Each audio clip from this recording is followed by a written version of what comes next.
এর মধ্যে আমরা দেখব যে ফর্মে ডেট এন্ড টাইম ইনসার্ট করা। তো আমরা এই জন্য ফর্মকে ডিজাইন ভিউ মোডে ওপেন করব এবং ইনসার্ট মেনুতে ক্লিক, এবং সেখানে রয়েছে ডেট এন্ড টাইম। এখানে আমরা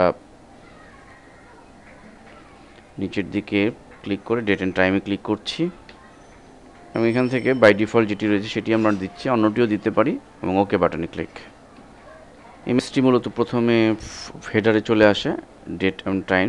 আমরা ইচ্ছে করলে এটি অন্য যে কোনো জায়গায় এটি ইনসার্ট করতে, আমরা ডেটটিকে ড্র্যাগ করে সাপোজ আমরা নিচে আনতে চাচ্ছি, তো নিচেও আমাদের চলে আসবে। টাইমটি আমরা সাপোজ কাস্টমারের নিচে শো করছি, এবং ইচ্ছে করলে আমরা এগুলোকে মডিফাই করে নিতে পারি, আমরা এটা সাইজ কালার ইত্যাদি চেঞ্জ করে। দেখুন আমরা ফর্মটিকে যদি নর্মাল ভিউতে ওপেন করি, এখন আমরা ডেট এবং টাইমটি দেখতে পাচ্ছি, আমাদের ডেট এখানে দেখতে পাচ্ছি।